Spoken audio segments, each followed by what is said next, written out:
I'd like to live another 80 years, but that's probably not going to happen.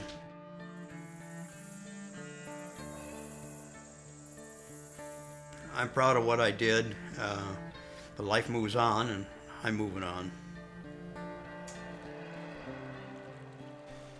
Hidden across America, there's certain pockets of trout fishing that people just often overlook. It's a misconception to think that trout fishing is reserved for the Rocky Mountains or the Smoky Mountains. Here in Missouri, we have some of the best trout fishing I've ever experienced. As far as being able to get away from people and experience some big fish in some of the most scenic areas of the country I've ever been in.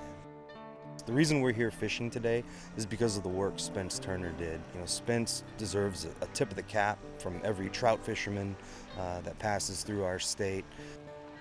Somebody said if you got a job you love to do, you'll never work a day in your life. And to bite honest, I was there at the right time when I could be autonomous and do things that I knew needed to be done. I was able to accomplish what I set out to accomplish, and that's humbling.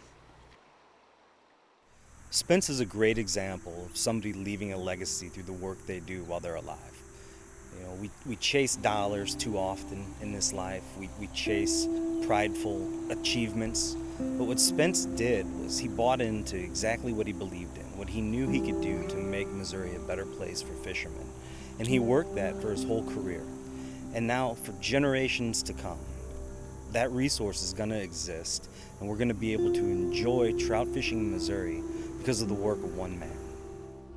We do have, I think some of the finest trout fishing anywhere, and I have fished from coast to coast for trout, and I don't know anywhere I'd rather be than right here on the Current River trout fishing. Some of the streams in Missouri were stocked back in the late 1800s. In fact, I have a relative, my grandfather, who was responsible for stocking some trout back in the 1920s, in some of his favorite spring-fed streams. He was a railroad depot agent, and when the trains would come by with those cream cans filled with fingerling trout, he'd ask his buddies to drop a few here and there along the way, and others were doing the same. So there are streams here that were stocked in the late 1800s, have never been stocked since, that have nice rainbow trout populations that are what we would consider wild trout. Largely what you had before Spence came along was the trout parks. So basically, if you wanted to fly fish for trout, you went to Bennett Spring or Roaring River or Merrimack or here at Montauk, and that was pretty well lit. When Spence arrived on the scene, there had been some quote-unquote trout biologists before him, but they hadn't stayed long and they hadn't made quite as big of a mark as he had. And at that time, trout fishing was totally and completely about raising and stocking hatchery trout. Parks are unique in the fact that they know fish were put in the night before. Even kids are just getting started can watch them stock the fish and know there's fish in there. So it makes it attractive, and you don't have the go a day you didn't have a strike or didn't catch a fish. You can't say there's no fish in there because they're there. So every day during the trout season, MDC stocks trout into these four rivers based on the number of people that bought tags the previous day. So there's always going to be fresh fish in there to be caught. Now, people see pictures of opening day and fishermen are standing shoulder to shoulder, and some people say, why would you want to do that? Well, it's an incredible cultural experience. It's a celebration of fishing that happens each year, and you just know what you're getting into. You know that you're going to be shoulder to shoulder with people, but you also know that person's there for the same exact reason you are, and that's because they love fishing, they love trout, they embrace the experience, and just make a huge fishing party out of this cultural event that takes place in our state. There's a high intensity of demand on that resource that requires absolutely incredible management to be successful. And we have the best put and take trout fishery in the world, here. and Spence is the architect of that. Part of my focus during the early years, say from 1969, 1970 on through the mid-80s, was to change the department's focus so they not only had the wonderful trout parks that we manage every year, but there was also a diversity of fishing opportunities for those folks that wanted something by themselves. Most people didn't realize there was even a wild fishery in the state, or even where it came from when I started. And once I did the history, which was back in the early 70s, and realized that the potential that we had in the state, I started lobbying pretty hard for some wild trout fishing. And it took a while for the department to see the way. The first one was the Crane Creek, and that was one of the first streams to have reproducing rainbows in 1882. It was stocked in 1880. Spring River was another one down the same location that had spawning rainbows back in the 1882-83 frame. These fish came from the McCall River in California, federal egg-taking station, and shipped out by train. There were trout in some of the streams. Mostly they were escapees from the hatcheries. But he started doing a lot of thermograph studies and trying to determine which streams could hold fish. He also was identifying some of those streams that had wild populations in them, and was instrumental in developing plans for those streams that would have habitat put in that would help those populations expand and become even more viable than they were.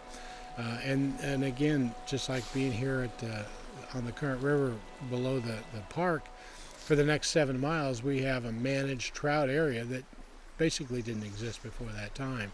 So he really brought trout fishing in a wholesale way to the state of Missouri. It's a good one. When Spence Turner showed up in 1969 and went to work on our trout program, he started rediscovering these remnant populations of wild trout and found where they actually were living and thriving in certain environments. Then he went out and started replicating those environments in some of our bigger waters, and because of that, we have a wild trout fishery in Missouri today. And those rivers are extremely popular. You know, you're talking about the Current, you're talking about the Merrimack, you're talking about the North Fork, you're talking about the 11 Point. North Fork of the White River is Missouri's answer to western trout fishing. It's got probably the best rainbow trout fishery in the state, both small fish and trophy fish. If you want a western trout fishery, you like to dry fly fish, or you like to streamer fish, or you like to fish for big fish, North Fork is a place to go.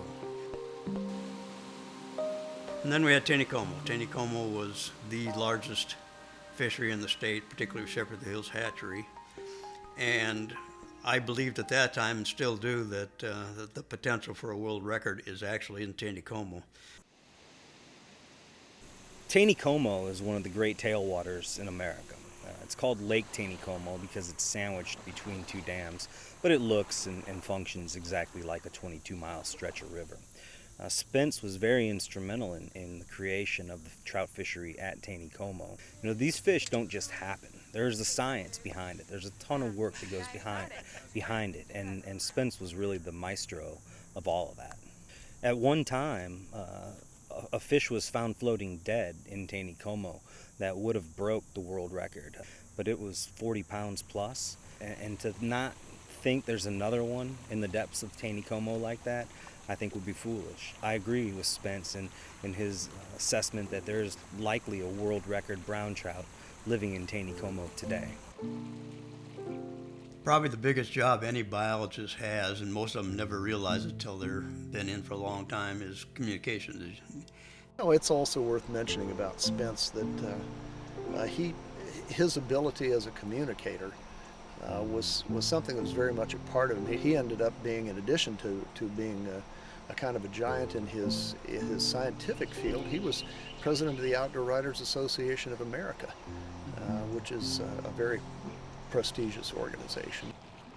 How rare is it that a scientist trained to analyze and to question and to criticize and to investigate could become, on the grandest stage in the world, one of the great voices for the outdoors. He's that and much more. Like so many people in that cohort that came to the Conservation Department in the 40s, 50s, and 60s, he was a Renaissance man. He was multi-talented.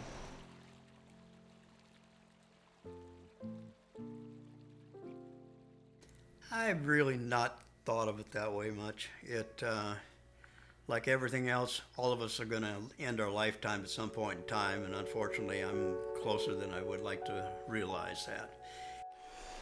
So cancer's affected me personally quite a bit, and now to see Spence fighting cancer and knowing the battle that he's going through and being able to reflect back on his life at this point and knowing that he made a difference. I mean, he has left a legacy in Missouri for all of us.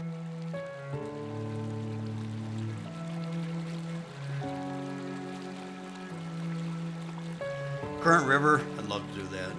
That may be still in the bucket list.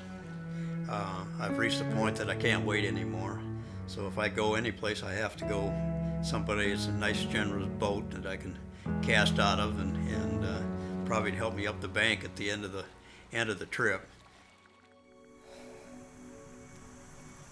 To be able to spend a day rowing Spence down the Upper Current River, which I consider one of the premier pieces of water in America. I mean, it's just a true brown trout fishing mecca. And to fish that day with Spence and to recognize that he wasn't really out there to fish. He was out there to just see it one more time, to experience that river one last time. And we didn't talk a whole lot. He just floated and soaked it in. And, you know, it was his goodbye trip to something that meant so much to him over the years. And I was just proud to show him firsthand that there's a number of us that are going to work hard to continue his legacy, to fight to protect what he started, and to make sure that the Current River and the other rivers that Spence is responsible for continue to thrive as trout fisheries for as long as we're around, and hopefully the generations that come after us.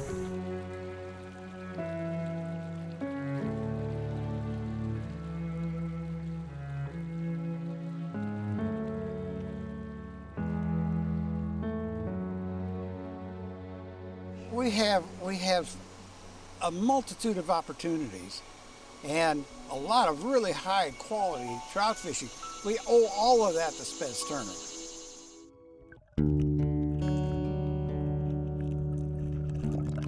Just an incredible life that he's lived and just an incredible job that he did bringing trout, wild trout, to Missouri. It's just it's a passing of not only a great man, but in some ways an era that he established. I will miss him terribly, but boy, what a legacy he has left behind, and generations will have the opportunity to enjoy what Spence started.